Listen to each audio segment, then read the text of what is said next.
Yeah. G'day everyone, welcome to episode 21 of Leverage with my good mate Lewis Bell. How are you? My name's Damien Johns. Good to meet you. Hi, Damien Johns. My name's Lewis Bell. Pleasure to meet you too. G'day mate. What's happening? Oh, not a lot, mate. Not a lot. Just cruising through. Here to talk some charts, talk some candles. Big week? You know, you know how we roll. Yeah, always a big week, mate. Love it. Always a big week. How good. The Hey, fun never ends. different format tonight. No guest speaker. Things are a bit quiet. We've got an international conference on, which is taking a few of us away. The grind of 2023 is on, so Yeah. we are going to throw things a little bit different. So we're going to start with a bit of a live Bitcoin analysis, and then have a chat about some other charts, and then we'll throw it open and see how we go. So I'm just going to share my screen because I'm going to go first, and it looks like this. Get in there, So, mate. I expect you to set a pretty solid standard. here we go. No pressure. So look, back when I started kind of charting, I thought to myself, I need to kind of go right in and try and find something. And I kind of used to chart a lot like this. So I'd zoom right in and have a really good look and think, yep, okay, I can read this thing and I know what I'm doing and all that kind of stuff. So what I would try and trade is positions that would kind of, try and look something like this and something like that and try and find a win risk to reward ratio that, I thought, oh, that's going to go back up to where it used to be and kind of do it fairly uneducated kind of style. Um, Time and money and negative money, but what I mean by that has forced me to kind of rethink things. So these days I'm trading more like this. And what that allows me to do is just get a better look at things and get a bit more of a perspective on that. So I'm on a Bitcoin 4 hourly chart here. Sorry, Damien, can I interrupt you? Yeah. This you have people in the waiting room. Sorry. Yes, I do. Um, apologies for the pause there. I'm actually going to turn the waiting room off. I Yeah, actually meant to good. do Now that. you think. Now you're thinking, mate. Now I'm Good thinking, work. all right, there you go. Waiting room's off. So no more interruptions. But thank you. Thank you for being the community-minded person that you are. I appreciate it. So how good's live TV, eh? Hey? Oh, mate. I wouldn't know because I'm not on Doesn't TV, but how good's doesn't get any live? better than Live this. action. So look, what I'm trying to say is I will now kind of look at Bitcoin. I'll have a bit of a look at it like this, and then I'll zoom in. So what I want to do is first and foremost zoom out to see what the trend is doing. Now, the trend, if you're looking at the trend right off the top, that trend's broken well and truly long ago. If you're looking at the trend kind of from here to where it is, is that the trend? Well, maybe what's going to happen is this action here is going to continue down and retouch this trend, and then it'll come and retouch it again. And that could very well be a trend line that turns out to be something that we need to look at in the future. So, what we've got is Lewis, can you just text the chats and say that we're on? So as in the Facebook chat. So Yep. what we've got is the the trend potentially being formed here at the current action. But I'm not really interested in that. Look, I know that we're in a bear trend, so the whole purpose of that is just kind of show you that it's not really significant to where we are at the moment. What I'm kind of more looking at the moment is a little bit more micro. So what I'm going to do is I'm going to draw a trend line upwards from the bottom and see what's on there. So what I'm seeing here is a trend from down here up that's actually been broken. So that's of interest to me. So it's come up, broken down, and what I'm looking at is a broken trend that sits around 22,500 that has found support. So just zooming in a little bit and then I'll zoom back out. This is a little bit jerky, but I just kind of want to show you kind of things that happen in my brain as we go. So what's happened is this trend's been broken. It's fallen down. You may have caught a nice trade. I know I did. I caught a couple there on this candle. And what's now forming is two things. We've got a bit of a triangle that's happening through the tops of these wicks. So what I'm kind of doing this for is to try and show you, look for everything when you're trying to do some analysis. So there's a bit of a triangle there, right? And there's also, what you'll notice is a bit of a movement up. And what's happened, if you zoom out, is found a support line. So zooming out, if you look at where price currently sits and these kind of wicks through here, like my eyes are here where my little mouse is. I'm not even looking at the current price. So what I'm going to do is I'm going to put a line here at these kind of candles that have come down and touched. Now you see when you zoom out this far, the candles actually and the wicks just blend into one. So when I would recommend you looking at this kind of trading as well. So you zoom out, you see it like that, and you go, okay, there's lines of support there, and they're very obvious. That's confirmed there. That's a test of resistance and a breakout. And what's happened now is it's come up into the support zone, and it's kind of will it or won't it through here. And now it's decided it's going to sit above the support line. So when you hear people say Bitcoin's found support, that's exactly what Bitcoin's done in the last 6 days or so. So Bitcoin has found a support, and that support sits at around 22,300. Okay, so that's kind of significant to me now as a line that is holding strong, where the arm wrestle between bulls and bears is almost dead. It's just that period where it's just, that if you follow a sport, there's a lot of just downtime in a sport other than the tries, particularly if you're a bloody football fan. You sit there for 90 minutes and you might get 4 seconds of action. Exciting. What a waste of time that sport is. I got a couple of head shakes there. That's exactly what I was looking I agree, mate. Don't worry. Yeah, I'm a rugby league fan all day long. It's just action, action, action. But this bloody football game is just like, oh, Jesus. I'll watch the replay. And I'll be sweet.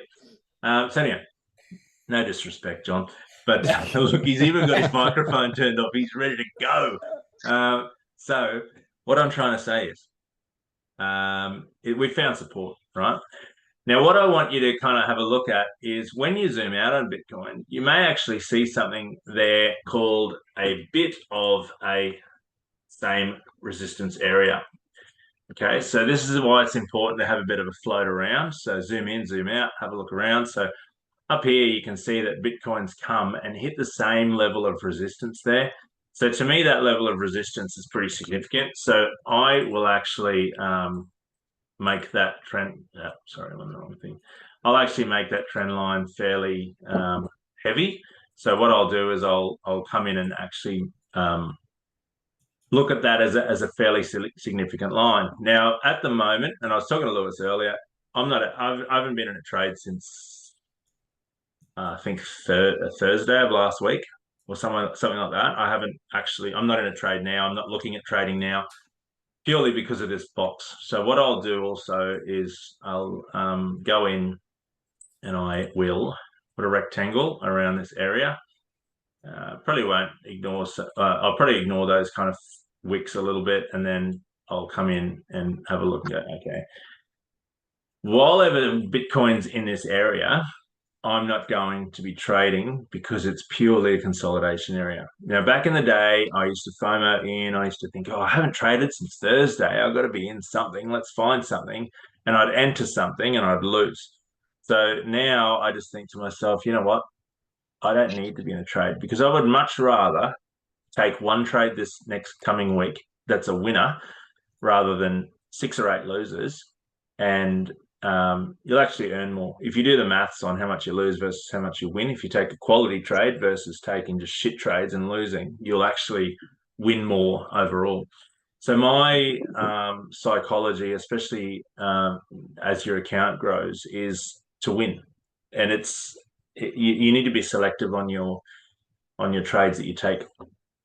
That said, once it breaks out of there, where's it going to go? Now, the issue that I have at the moment with, I'm just going to change that because it's annoying me. The issue that I have is that if this breaks out, it doesn't have that far to go before it finds an element of structure through here. So there's not a lot of kind of meat there. If this breaks down, potentially it could kind of come to around this area here. Okay, so I've got a bit of a bias in my brain that Bitcoin's actually going to fall again. The reason is because of this trend line. So it's broken trend. It hasn't come back up. It's shown absolutely no strength to come back up to trend. It's just, there's just nothing in it at the moment. There's no kind of sign that there's any sort of push, and Lewis is going to talk about some fundamentals before. It's also in this bearish trend that's come through here, which gives me a real bias of bearish. So until that's confirmed, I'm going to stay out. Even if it does turn bullish, I'm probably just going to sit back and watch it for a little while and think, okay, what's it going to do? But another thing is, it's important to probably look at those projections when they do happen. So see these 2 wicks over here? That's, to me, strong resistance. It's pushed off fairly significantly twice, and then it's come with a surge to push through it. So I'm actually going to use these 2 wicks as a target zone, and I'll look at that. It actually lines up with my little hand-drawn blue line, which was rough. And it also looks at the support line through here. If you zoom out, if you look at that thick black line, it actually will line up with previous areas of support and resistance as well, which is nice. So my target areas, if it breaks out of these short, will only be that far.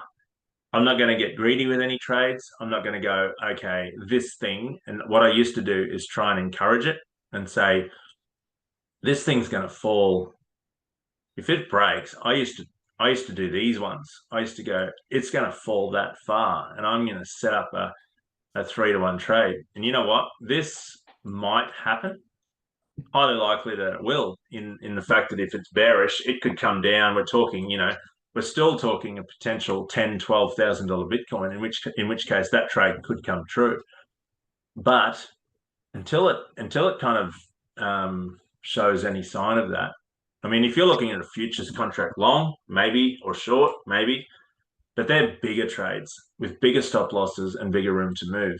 Now, depends on how you want to trade. If you want to trade long-term, you can take your long-term trade. If you want to trade perpetuals and, short-term contracts, then you really need to be taking short-term targets.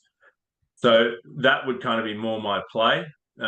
Should it come down, take something short, get it to the line, reassess, and then go again. Now that's only on a 4-hourly time frame. So what I'd do is I'd take a snapshot of that and put it in my trading journal, and then I'd wipe it and then go in and do that again on the daily. Take a photo of it, wipe it, go into the hourly. What's it doing? Probably wouldn't even bother with the hourly as a result of it being consolidation. But you have to do your research because it's your money. You're not going to go and buy a house with no kind of no research based on the fact of a suburb or anything like that. So you need to be familiar with the product that you're putting money into. And when you're putting substantial amount, you're putting $1 in, it doesn't really matter. But when you're putting in substantial amounts of money, you need to be able to say, okay, I've done my homework, I've done my research, and I'm confident that this thing's going to make some money. How many times have you been to a TAB and your mate said, put everything on Sydney race 4, and then you don't win, or you go, your mate's text you and said, such and such is moving on your crypto, and that's the way I used to trade. I used to trust what my mates did. I had a friend of mine contact me through the week and said, if I give you 10 grand, can I just pig your tail on your trades? I'm like, no, you need to know what you're doing. You need to know what you're putting yourself into. So that's a little sneaky snapshot into perhaps some considerations of Bitcoin that you may not be considering. If you are, awesome. If you've got something to add, I'm more than happy to hear you. So speaking of things to add, I'm going to has anyone got any questions before I throw to Lewis on any of that? I've talked pretty fast, I know. No, mate, that was like poetry to my ears, every word that you said. They cause it to bleed.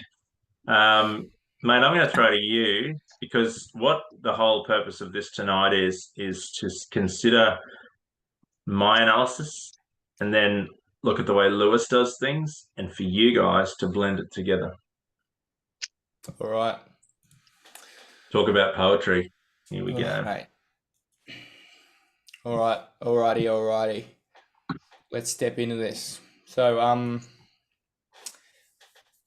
just to clarify as well, I'm very much the same as Damo at the moment. I'm not in any trades, and I'm not interested in getting in any trades tonight at all. So reason being is it's far too indecisive for me what's happening at the moment. So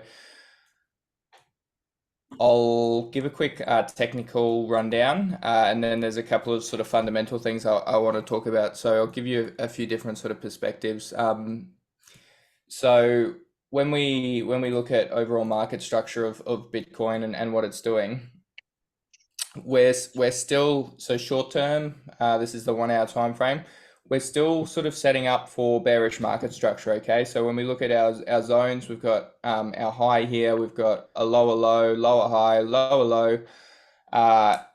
So I mean, potentially what you want to look for if you're going to be on the short side is a lower high forming somewhere around here. Like it could potentially happen, anywhere in this zone, or it could potentially bounce to the top of this range that we're in at the moment. So if you're on the short side, you really want to see that lower high formed. If you were to enter a short, like this would be your target zone initially, so somewhere around this sort of 2500, and ideally your entry would be around that recent low. So you're looking at potentially about a 5% move there.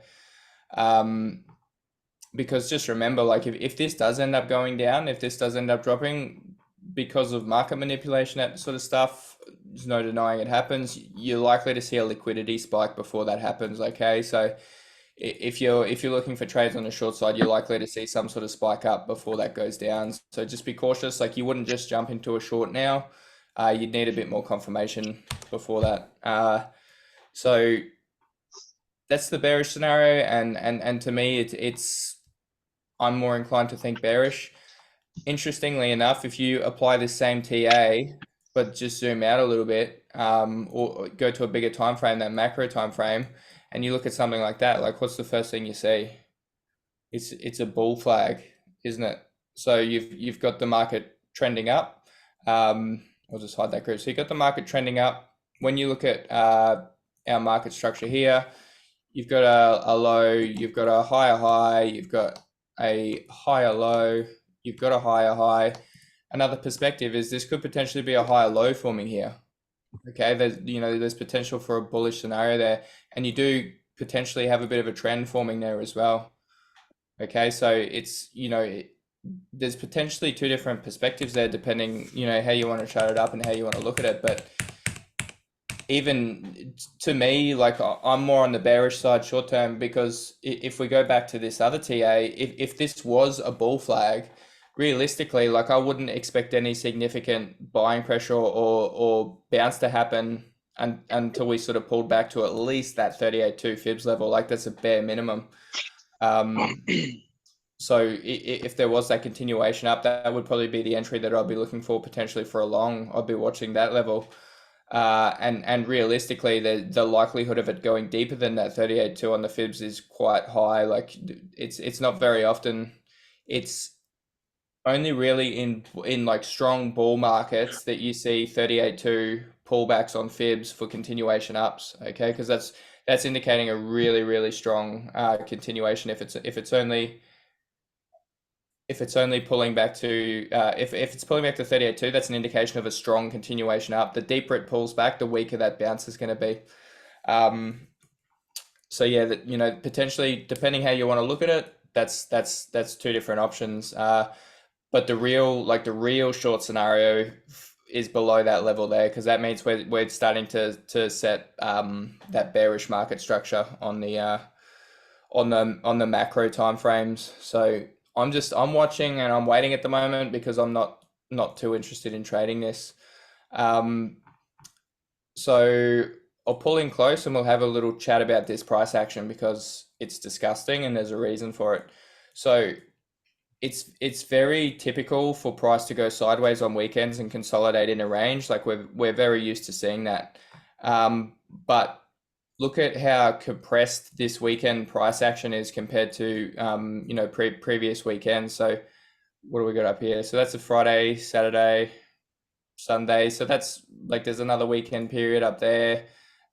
We had a spike going into the weekend. There was a big move going into it, similar to this.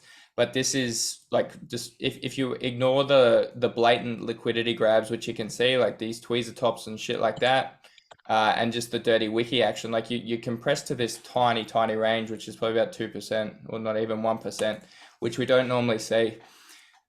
Now the reason being is there's on the fundamental front, there's a big liquidity issue with crypto at the moment. So you had Silvergate Bank, who was essentially like um, the big liquidity holder for the major exchanges. Basically just get sidelined by the SEC, and they're no longer going to be dealing with crypto exchanges. So think of it as this. So if you're trading on an exchange and you're holding stable coins and you want to cash those stable coins in for US dollars, that exchange needs to find a bank that's willing to deal in cryptocurrency, deal in stable coins, so they can convert that to US dollars. Because a lot of the exchanges don't hold US dollars as collateral, or the ones that do only hold a percentage of their portfolios as US dollars. So you need a bank that's willing to play ball, that will exchange stable coins or Bitcoin or cryptocurrencies for US dollars. Okay, so we had this Silvergate Bank, which all of the major crypto exchanges have been utilizing, including Binance. All of a sudden on Friday, they're essentially locked down by the SEC, saying your engagement with crypto exchanges is now deemed as not in the best interest of investors, and it's no longer viable for you to continue that business.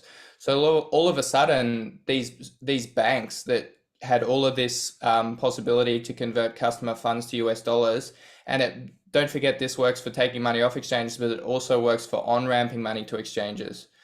So all of a sudden this weekend we're locked hard sideways because there's all of a sudden no volume coming in. Normally you have a little bit of volume coming in on weekends, just like the whales and that sort of stuff, not institutional money like we see during the week, but at least there's a bit of money coming in where the whales, like the big holders, can manipulate the market a little bit to their favor, but we don't even have access to that now. So all the money that's locked up in crypto at the moment is money that was already on the exchanges. So on-ramping has become a big issue in the US. Like in Australia, it's not too much of a concern for us because we have different ways of getting in. And with exchanges like OKX and that sort of stuff, we still have the option just to, deposit funds straight from a credit card and that sort of stuff, easily done.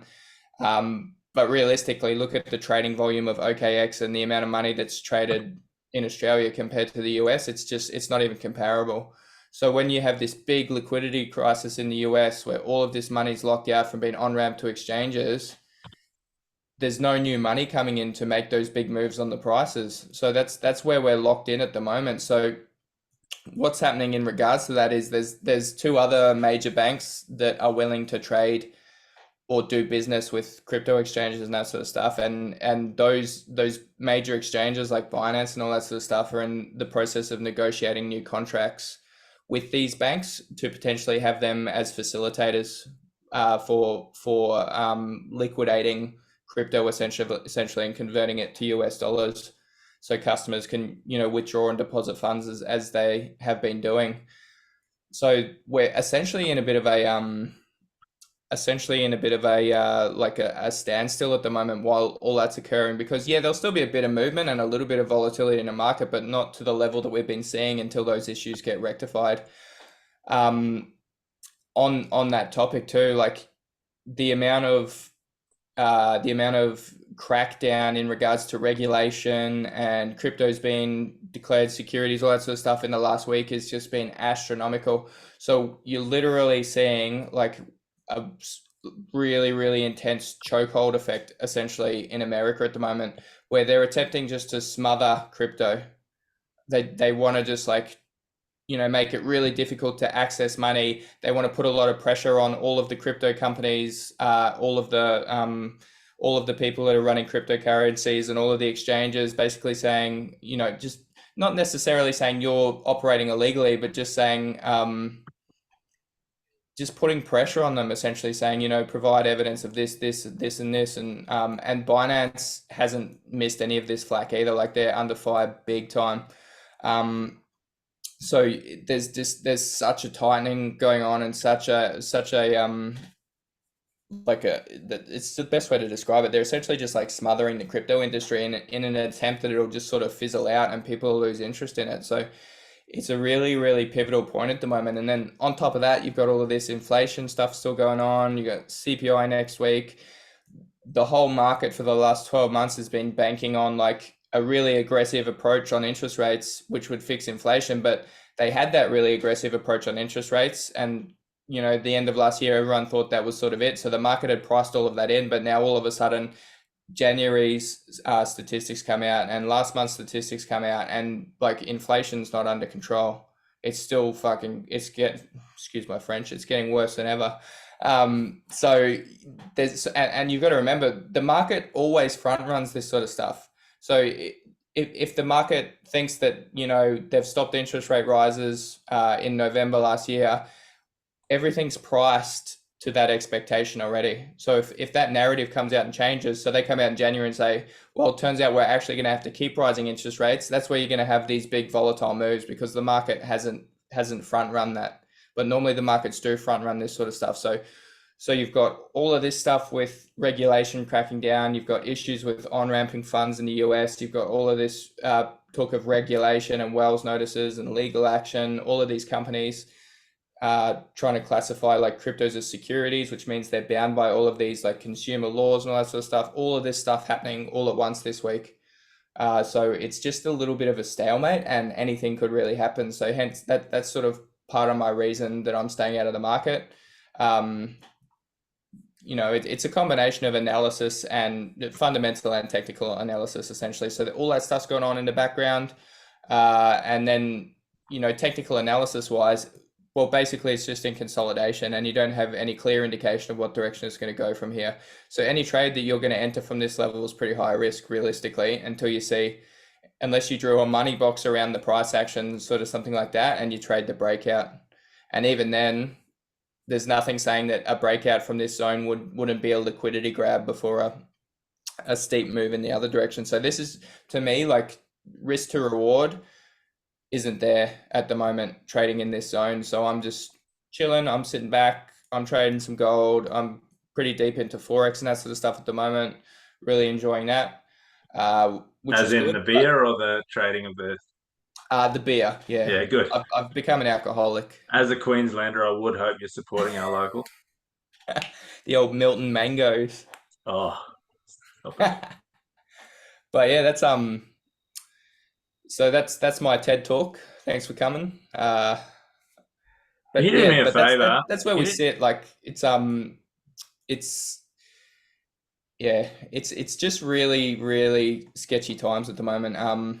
Yeah. And when I zoom out and I look at Bitcoin like this on a macro level, if I just hide everything and just look at the chart, if I'm looking back at this chart in 12 months, my feeling is I look at this section that we're in now and I picture this in 12 months time. I'm looking back and I say, I remember that bear market rally that we had. Like that's what it looks like to me. That's all that looks like. So I'm just really not confident. There's bulls coming out saying, this is it, this is the breakout, this is the start of the new bull market. Well, that's completely irrelevant until you at least break that level, which is the one Damo pointed out before about that sort of 25K level. You don't have a strong close above that. There is no indication really whatsoever that this market's going to continue up. While that's on the screen, if you look at that 25K level, right, and it falls a little bit now, and it comes back and tries to knock that again. If you're looking at a it's not a double top there. That's not by definition a double top, but it's attacked that resistance line twice.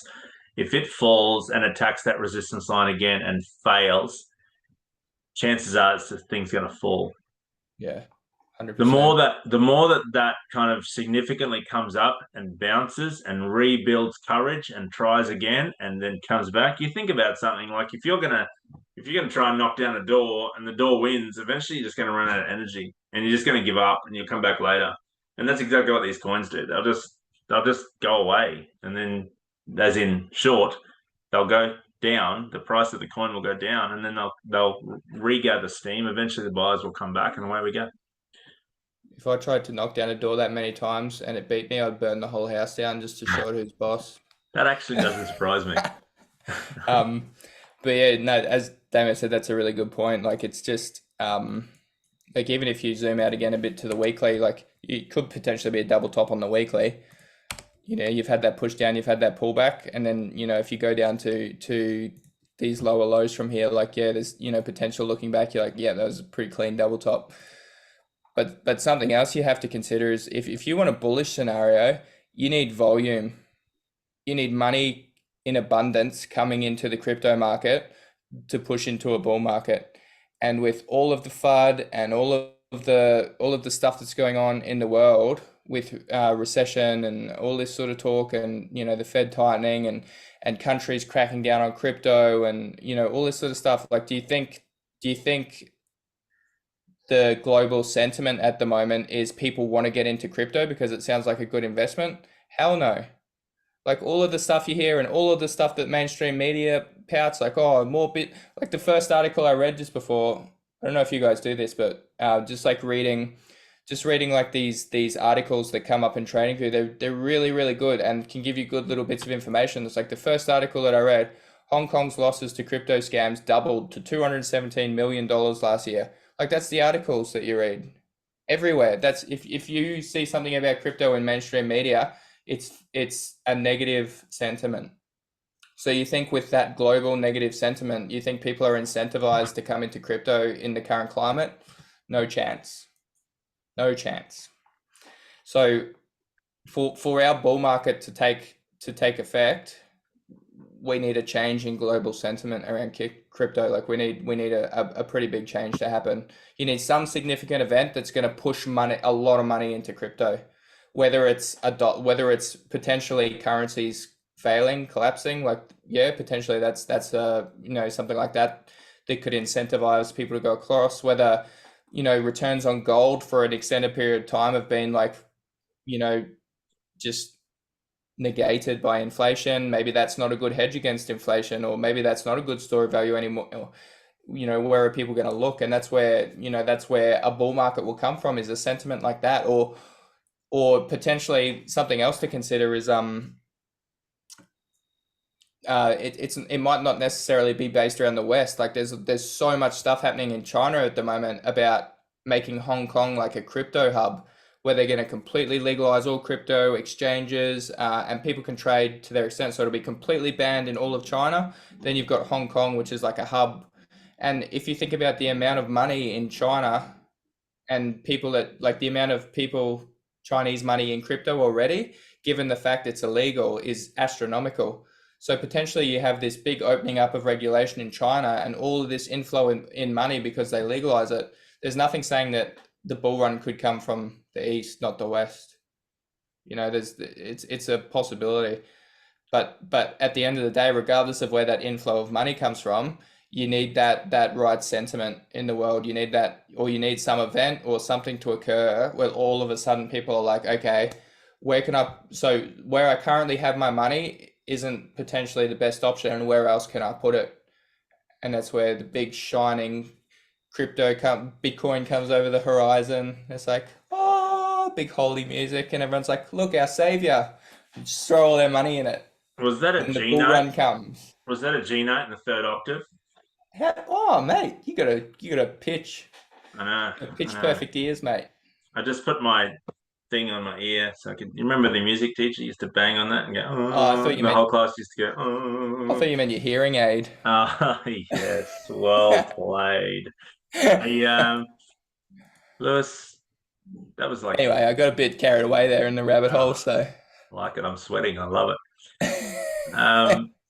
So, to be honest, it all makes sense. It truly does. Maybe too much sense, mate. Too much sense. Can I just throw something at you? Can you go to the 4L? Yeah, 4L is good. So you can see there's kind of in the last move from top to bottom, there's 3 significant consolidation areas, right? So if you look in one in the blue zone, one just under the blue zone, and the current one, if you just kind of zoom in on those 3 for me, I mean, I can show it on my screen, but I'm too lazy, so I'm just going to ask you to do it. Yeah, so if you can just roll a ruler over the length of time that those 3 things have happened, I just want to highlight the fact that those 3, those 3 things there that I'm talking about, if you can roll a ruler over them just to look at the time period of how long those things have lasted, if you look at the current one, it's around 5 days. If you look at the bottom of the drop, the one step up, it's 7 days. Look at the next one up, it's about 7 days. So these consolidation periods on Bitcoin at the moment, you can go back and back test a few more. They usually last around a week, and then there's a movement.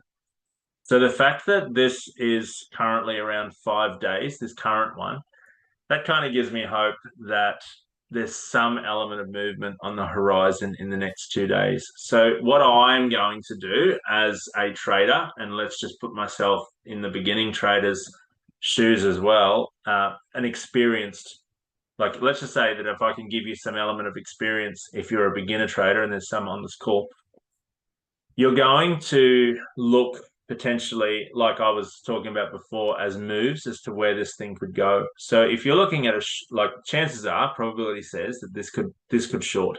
Chances are it will short down to the previous market structure, which is just that little, right there where Lewis is just about to draw a line. Thank you. So you're looking at a move that will go to there.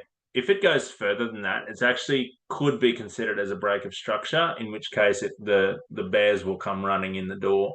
But at the moment, it's holding that structure. So Lewis, if you can just scroll left even further, you can see that even left, there's actually structure sitting there. So that blue line that Lewis has put on there, that value is at $21,500, is significant to where price action could go. So in the next 2 days, what you could look at is drawing some projections and doing some, the whole idea of this whole game is projecting. It's analysis for projection. And what you could be looking at during this time period is keep your money in your pocket and project. And that's what I'm going to be doing. I'm going to be projecting potential trades based on moves either way. If it goes long, to be honest, I'm not really interested in it because it's only going to go long to 25 again. I'm more interested in longs above 25 because I just think that it's just a little bit too risky at the moment to be going long on this coin. Short, looking at 21.5 as my target area, but not further. It would have to take some serious push, and it doesn't have a serious push to push further than that down. So that's my advice and summary, as well as Lewis on Bitcoin. Does anyone got any questions on any of that or anything I want to talk about? I mean, even if you look at short-term trend, like realistically, you wouldn't, well, me personally anyway, I wouldn't be comfortable in entering along until at least you break that short-term downtrend. Even though it's only got 2 touches, it's not really relevant, but it's worth considering. Like, you'd at least want to know that the next touch, isn't just gonna be a rejection. So if you want a long, you sort of want to get past that, come back for a retest, and then your entry would be outside of that, just as extra layer of confirmation that you're not going to hit that line, just validate that trend line and keep going down. So yeah. And once that 29.5 comes up, then you redraw, you reassess. Yep. Break, retest, go again. Happy days. 100%. Good stuff. But yeah, no very, questions? very indecisive and very, very wiki action. Like all of this wiki action through here is just makes me sick looking at that. Yeah, it's dangerous. Very dangerous. Not good. And you'll also notice, guys, that the chats that we're in have all gone pretty quiet. That's got nothing to do with the fact that 6 or 8 of us are overseas. That's got nothing to do with that. Like, it's just the fact that there's just not much going on. Yeah, it's just a reflection of the market. Yeah. Yeah. Yeah. 100%. Hey, can I throw this at you? Can we swap? Mate, go on, take the reins. I've shown you how to ride. Now I want to see you demonstrate it. Thanks. Did you hear I bought a Did you hear I bought a horse? No, you didn't. Oh, I here did. this is gonna be a dad joke. Everyone ready? It's not. I called it Mayo. You know why? Why? Because mayonnaise. Um, so So thanks what for I coming have tonight, here. guys. It's been great. I've got to go, unfortunately, after that. What I've got here. Look, Pete Utrich knows I'm a funny dude. He's sitting there in the background laughing. Look at him. I can see him from here. He's sitting there with the biggest grin on earth. Hey, just want to show you 1 inch on the charts. And what I've got here is a position that we all hopefully took, which was a break and retest right here. What happened was that fall came in. Some of us, I got out in line, something like in line just above this black line, and I don't regret that. But what's happened is it's bounced, and what we have here is 1, 2 knocking on the door, and it just didn't ride. I'm just wondering if anyone out there can tell me, like, if you look at this is a 1 hour, sorry, this is a 4 hour. If you look at the 1 hour chart on 1 inch, just wondering if you can tell me why the last 2 hours have been significant moves. Can anyone kind of read that and tell me why you reckon the last 2 hours have been significant drops?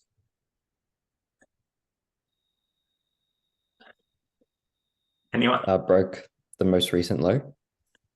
Broke the most recent low. So that's what you're talking about there is this. Yeah, that one there. Yep. So it's broken that. Good. Anyone else? Is it because the candles are red, not green? Oh, shut up. Somebody I don't else. know. You I told know. me, Well. Damo, that there's no stupid answers. No, there is. There is. They're just the sarcasm. Can't you just listen to the tone and go, is it because the candles are red? Yes, it is I'm just because the trying to candles are just red, liven but it why up. else?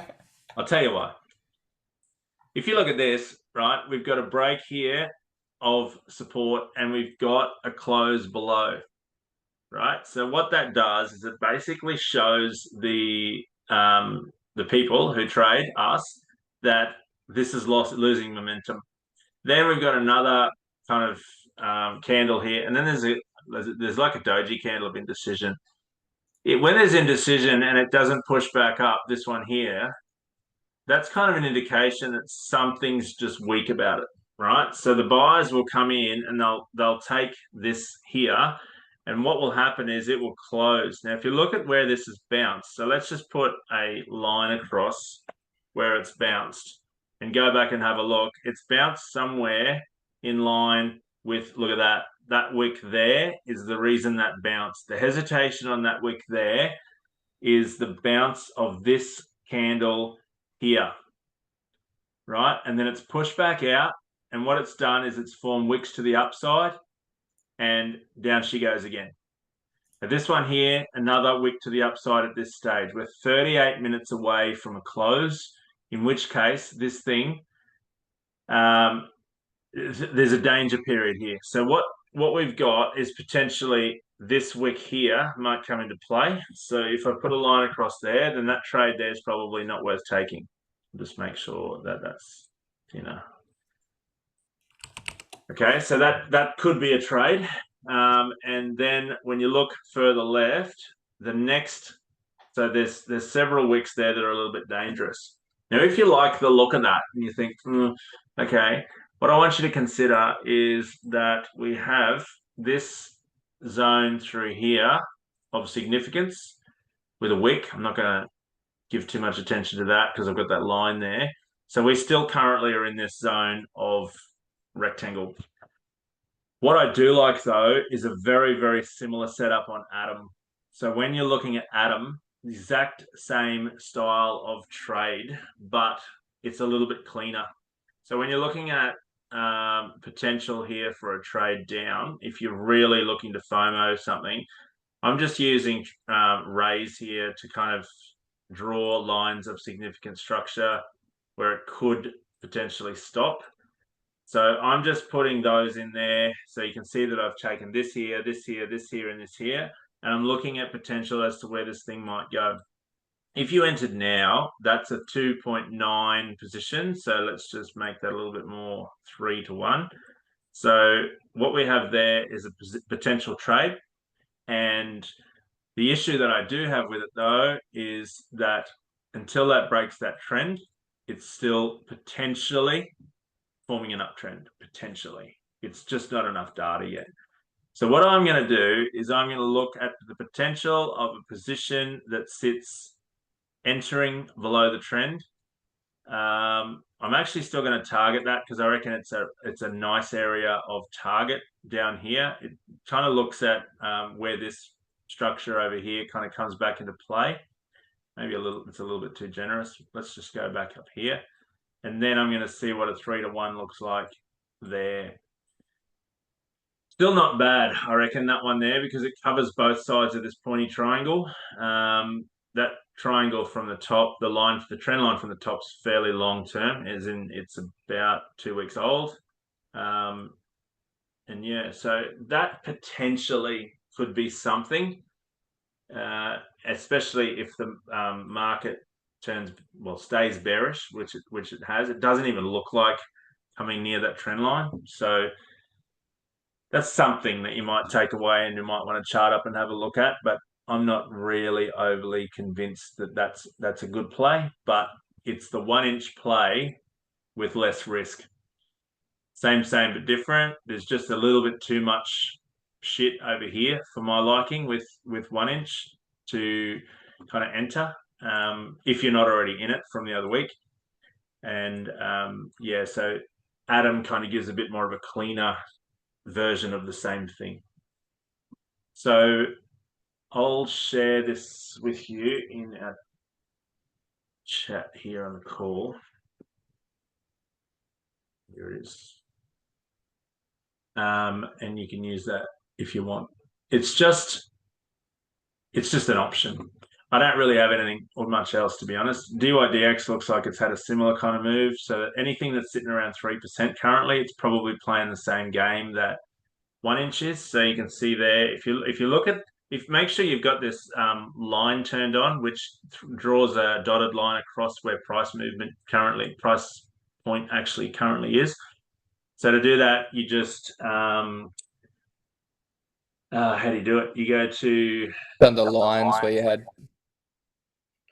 the lines option there above color theme. Lines, there it is. Lines, price line. Yeah. So just make sure that's turned on. And it'll allow you to draw, like, just see it without even touching it. Like, look at me, I'm not touching it. Look, no hands. And you can see I've got a joke about that too, but it's not clean. So, so what you've got here currently is that it's actually sitting at a line of support. So it's come back down, support. So here's a line of support. There's a line of support which actually shot off that. So that's another one that's worth looking at for a potential longer term short play. Probably entry below this wick would be safer, and I'd probably even look to target something that, you know, some sort of structure down here, just as a conservative viewpoint, and then maybe even extend that as time goes on, but for now keeping it fairly conservative. So that might be another one that you look at to trade. Not now, but one to look at in the next couple of days. Lewis, you got something? Nice. Sorry, can I ask you something? Would you be comfortable with that stop loss? Well, I don't know yet because it might bounce back, and that's why we don't enter it yet. I'd be comfortable with that stop loss if it was a break and retest. So let me go back. Sorry, I thought I was done. Sorry. So no, that's cool. So what you could look at there is scenarios. So look, it could very well just do these ones, and that position is just totally invalid. What it could do, what I'd be looking for is some element of that's too far. What I'd be looking at is to come down in line with this, bounce away from it, retest, and then come down there and enter. So it's basically redrawn that there. So I'm looking at the same kind of price movement there, dig out of there, to come back to retest that to see if this had any strength at all, and then come in and enter below that wick, which is where my entry price is. Okay, got it. No, Yeah. makes sense. Yeah, Lewis, you I backing agree me with on that one? Damo. Yeah. If I agree with Damo on the retest strategy. That's. Can I record? At the end hang of the on. day, I am like, recording this. I'm going to use this. well, because I agree with you. Yeah. Best Yeah. time ever. First time. At the end of the day, if you want the high risk entry, yeah, you want your stop loss above that previous high. But if you wait for that lower risk entry on the break and retest, then realistically, like, you just want to get ahead of the market structure. So if if you come down here and retest, like Damo's got drawn, you've got your high, you've got your low, you've got your high. If that changed market structure came back down again and then bounced up, like as soon as that sets like a higher high again from like your previous low, then technically you don't really want to be in that trade because you're seeing a change of market structure. So yeah, potentially you get your stop loss triggered there, or potentially you're lucky enough to get back on the next bounce before the continuation up and only take a small loss. That's why you monitor your trades, because market structure is king. So if you're trading off that break and retest, then you're trading off the confirmation that that market structure is continuing down, low, high, low, high. Like it's just, yeah. So the retest is always the safer entry, and you can be a bit probably less strict would be the word with your stop losses in a scenario like that, because it's a higher probability trade. So, but depending on your risk and what how you play the game and what your trade plan says, like it's up to you. But I think The that's fair. purpose of waiting until that breaks and retests. And look, if it breaks and it falls to bits, then I've missed it. So what?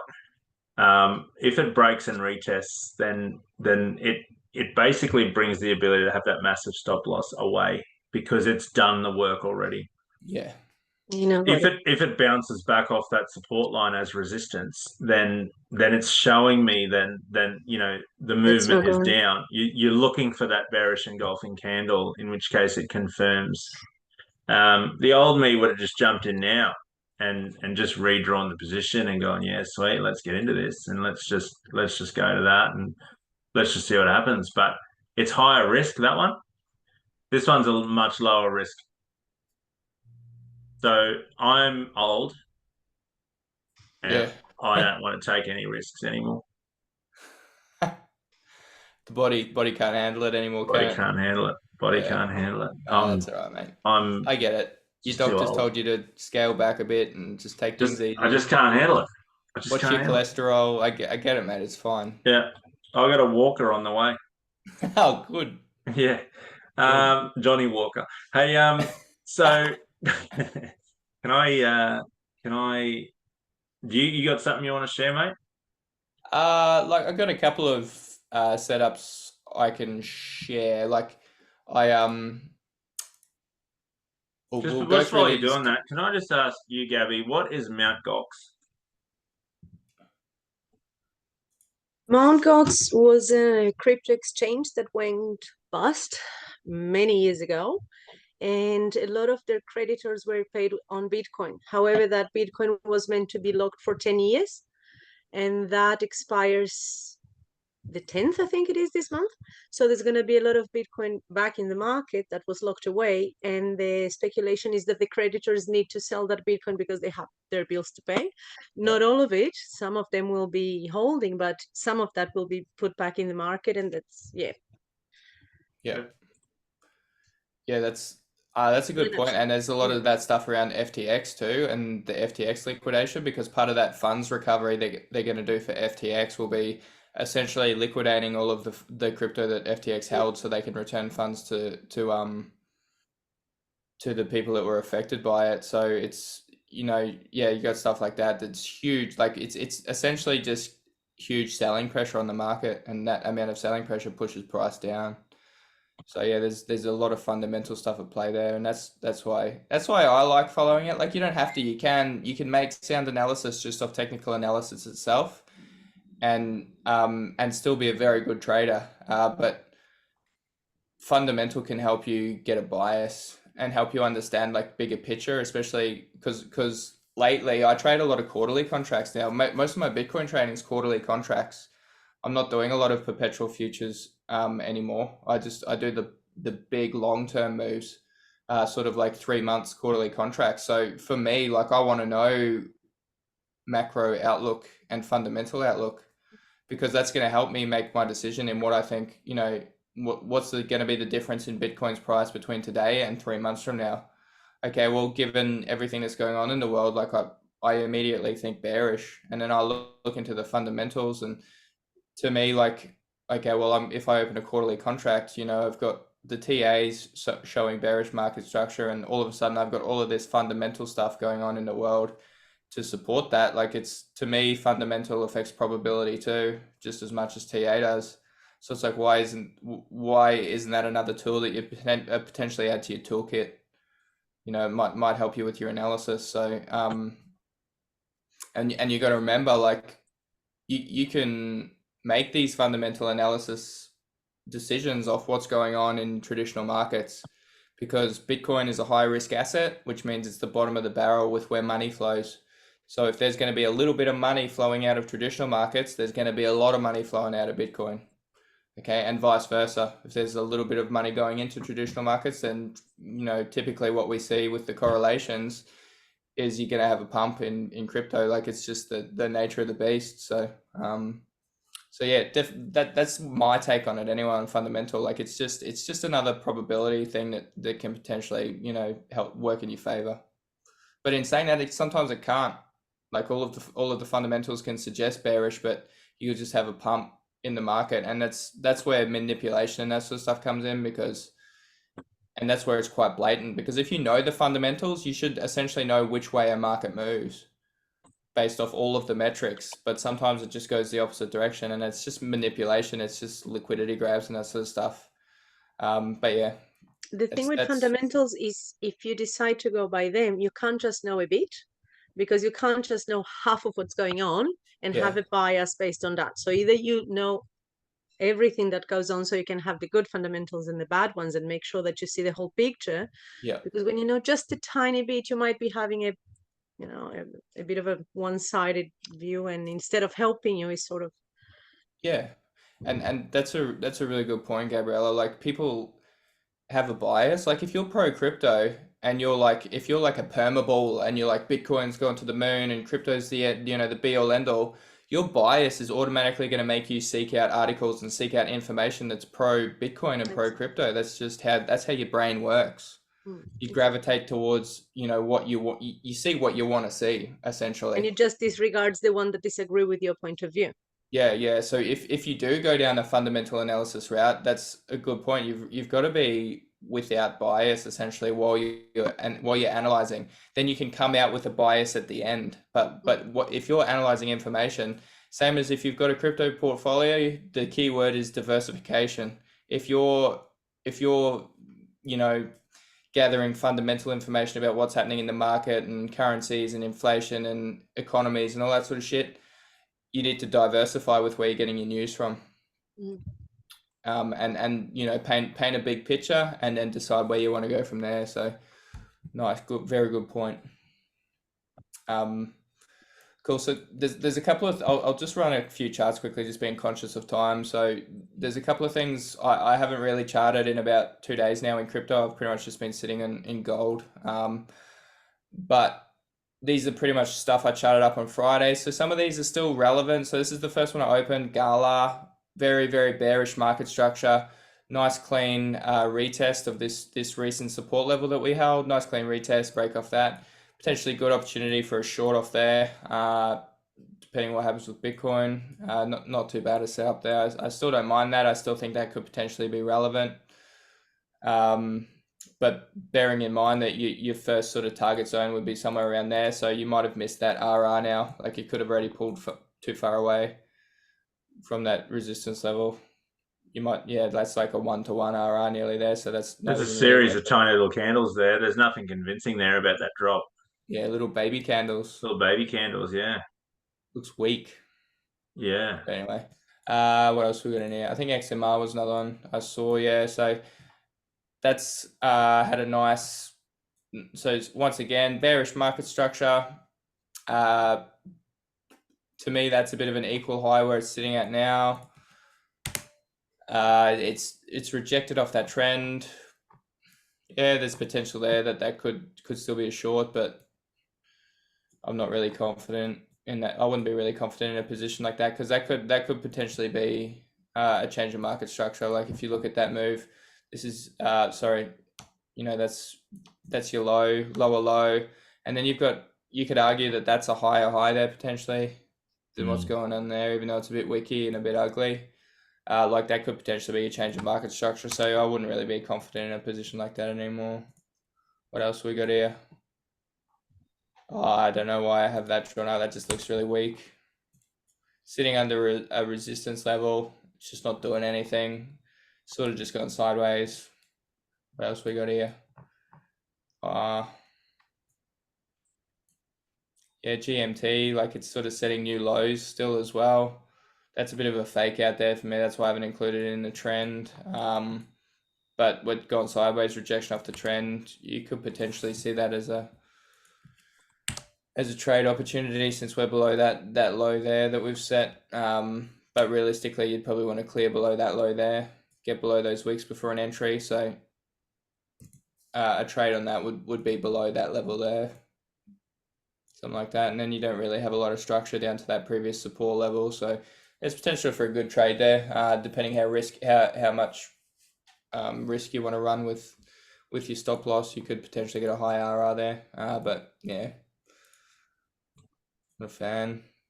Are they potentially rejection off trend line? Could be a short. See, a lot of coins to me at the moment are looking like this, where they're just looking really weak below a support level. So I mean, if the market dumps, man, there'll be like 200 trades out there that'll just be primed, ready to go. But that's the risk you take. Like, are you a high risk trader where you get those entries before you have those layers of confirmations, or do you prefer that low risk where you're going to get a worse risk to reward, but the probability is more in your favor? You know, that depends what your trading style is. So yeah, there's a lot of things that in my mind are prepped to drop, just like fall off a cliff really hard. But would I take the entries now? Not currently. I just don't have that confidence yet that we're about to fall off a cliff. So there's a few coins around. If you're looking to develop your Fibonacci skills, there's a couple of coins around that's showing some Fibonacci charts there that are coming into play. So just be conscious of those. Yeah. Sol's just consolidating. I really want to long this based off fundamentals, and I think it was butchered way too low when the FTX collapse happened. So to me, this is like I'm a bit of a permeable on Sol. Like it's a solid project for me. So if you want to do a bit of range trading, like it's pretty true to its ranges, Sol. So you could potentially get a bounce here. If we get a bit of bullish action on Bitcoin, you could get a nice range trade on there, but that's high risk range trading. Whoa, what am I doing here? Crazy. I don't even know what that is. Let's not even try and figure out what I was trying to do there. Another range trade potentially. Like, you can get good risk to rewards on these range trades, but once again, you need that bullish bias on Bitcoin. So and range trades are high risk. They're always high risk because there's no guarantee that if you get the entry off the bottom of the range, it's going back to the top. You could pick the time where potentially it breaks the range without even realizing it. You know, all of a sudden you've got a lower high and then you're breaking out. You've missed that trade. So that's why range trades are high risk. Like, it gives you good indication of take profit levels regardless of what direction you're trading, but there's no guarantee that you're going to pick the time that it's going to break out of that range. Sometimes these ranges go on for ages. We'll just go sideways for like weeks. Sometimes you jump in just in time for them to break out of that range. So can I just leave you there? Just stay there for a sec. If you're looking at see how Lewis has drawn those boxes based on wicks and support areas, so support zone and resistance zone. If you're looking at an entry, it's always good to have your stop loss below the edge of the zone. So you can see what he's done there. Textbook, Lewis Bell. You've got your stop loss below the zone, in which case that gives you a further buffer of confirmation. Thanks, Damon. Sorry to interrupt, mate, but I just wanted to give you a little bit of That's love. good input, mate. Mm. It's beautiful. That's what we do. Once again, poetry. Dash looking very weak. Like broke that trend. Nice bullish trend. Missed the trade there, but there's no trade there at the moment. So just watch that. Your next trade would be a break below that next support level that I've got marked there, which is a fair way off. So I don't know why that's in my long. Oh yeah, DYDX. I don't know why I've got that drawn up. That's once again, that's just a bit of a range. That's just gone sideways in there. It's got bottom and a top. Just different levels. Look at the levels. Like it's pretty clean on this coin. They're pretty clean levels. So good indications of where you can take profits and stuff if if you break out of these ranges. What's this one? What's going there? Just a downtrend, break a downtrend. Came back for a retest. For a long on that, you would have wanted to get the entry off the retest, and you would have wanted nice bullish candles. So your entry would have been somewhere down around here. Probably that sort of section there. But once again, like you would have locked in at the worst time. You would have come back for the retest and got your entry, but then you've gone into a consolidation zone. So bad luck. So there's nothing like.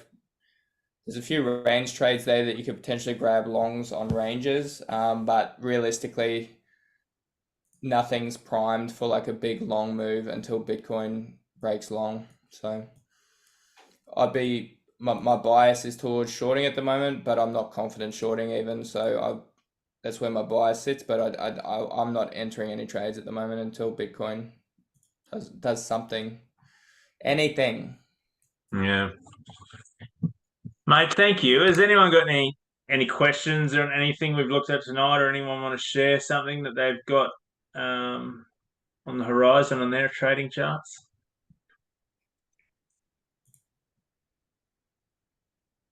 Come one, come all. We've killed the enthusiasm.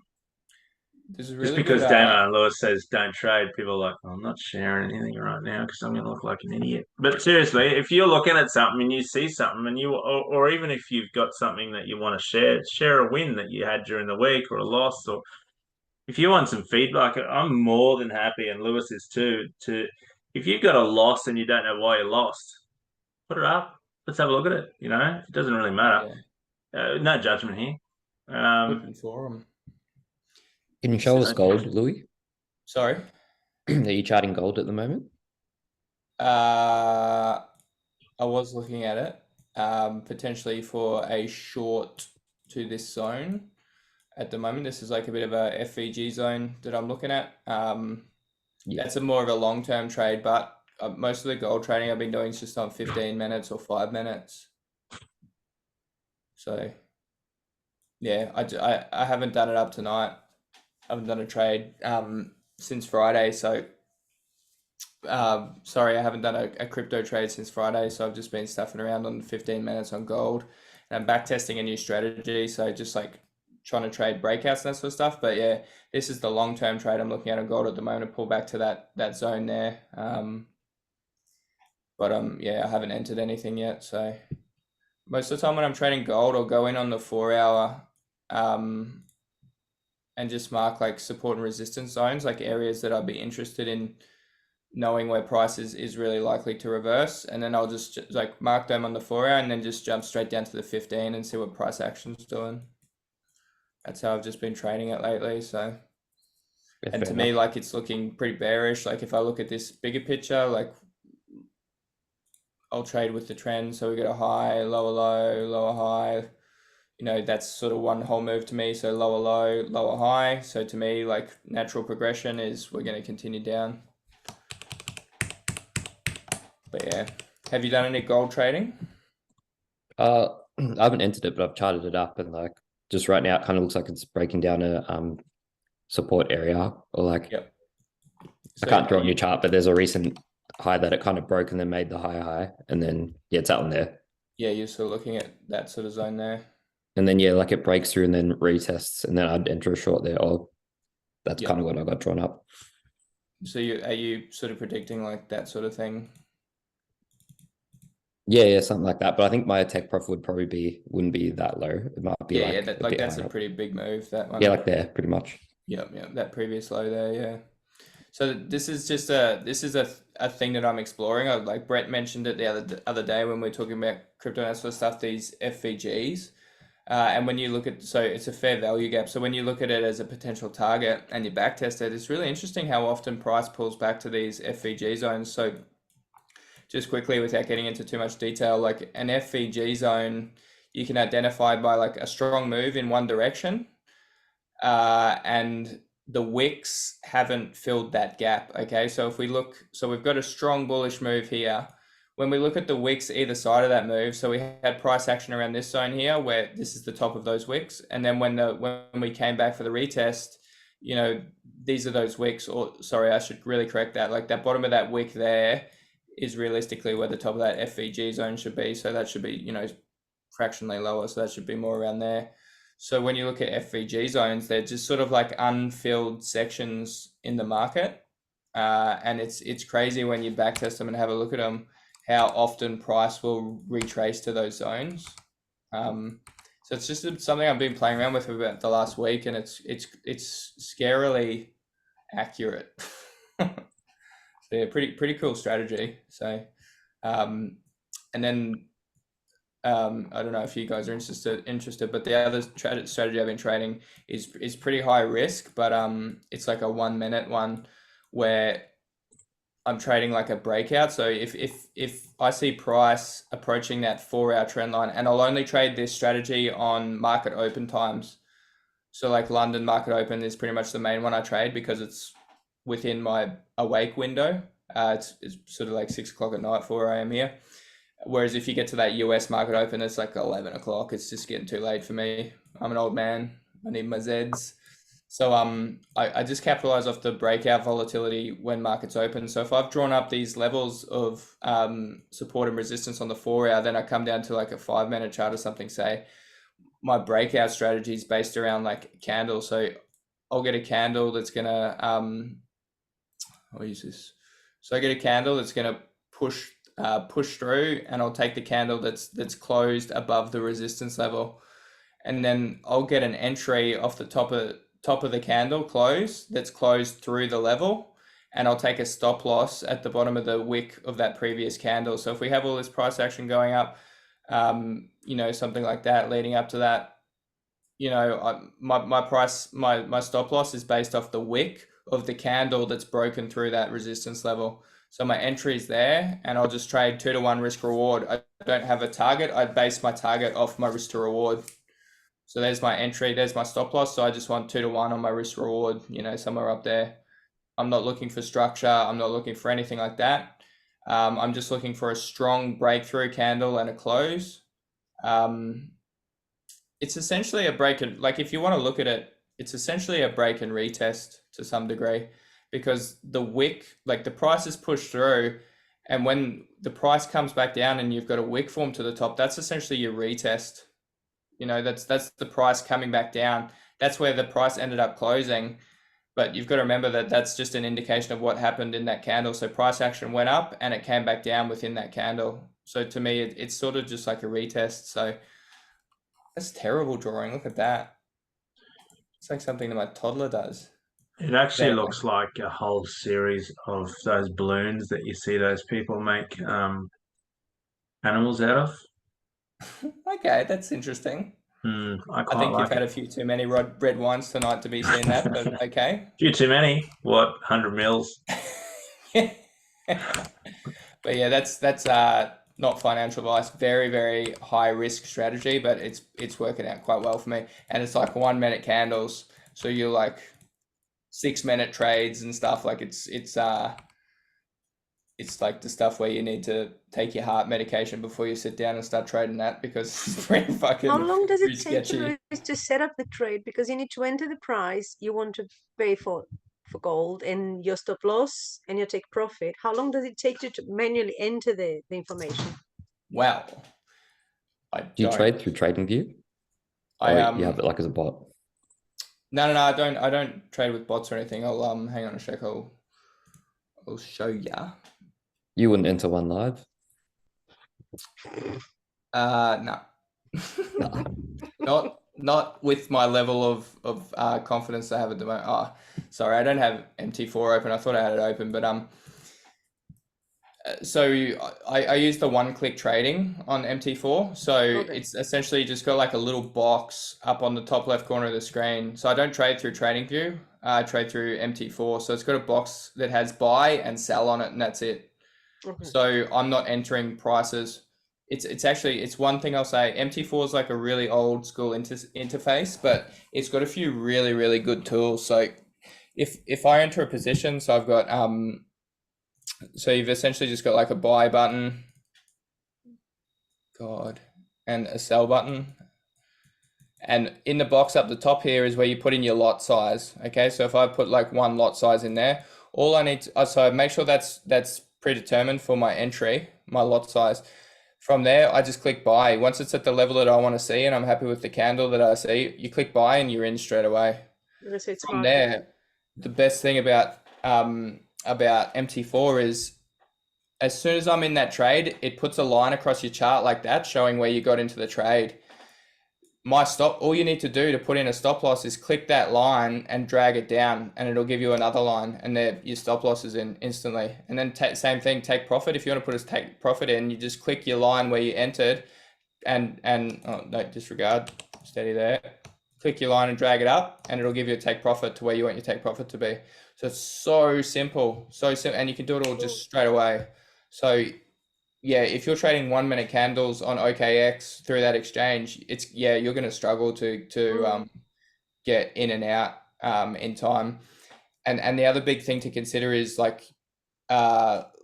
is volume and liquidity. So you think about the amount of money that's traded on the gold exchange, like on gold essentially. Like gold's one of the biggest traded markets in the world. So the amount of liquidity in there is just insane. So if I click enter, or if I click buy, my entry price is pretty close to where I'm, pretty much close to where price action is, pretty much spot on.